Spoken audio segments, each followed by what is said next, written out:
అండి quick and tasty tomato రసం. ముందుగా టమాటా శుభ్రంగా కడుక్కొని వాటర్ వేసి బాయిల్ చేసుకోవాలి. పెట్టుకున్నాక చింతపండు నానబెట్టుకోవాలి. ఈ బాయిల్ అయిన వాటర్ని ఒక గ్లాస్లోకి తీసుకొని ఆ టమాటోస్ని పీల్ ఆఫ్ చేసుకోవాలి. పీల్ ఆఫ్ చేసుకున్న టమాటోస్ అండ్ నానబెట్టుకున్న చింతపండుని మిక్సీ పట్టుకోవాలి.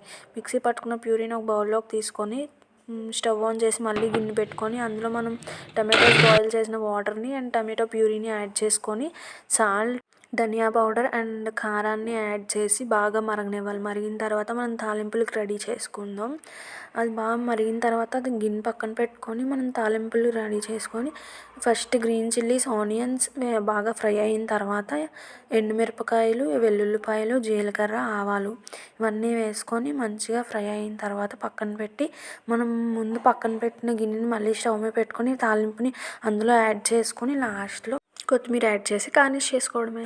ఒకసారి ఇలా ట్రై చేసి చూడండి. చల్లని వెదర్లో వేడి రైస్లో వేసుకొని తింటే చాలా బాగుంటుంది. Thank you so much for watching. Video నచ్చితే లైక్ చేసి సబ్స్క్రైబ్ చేసుకోండి.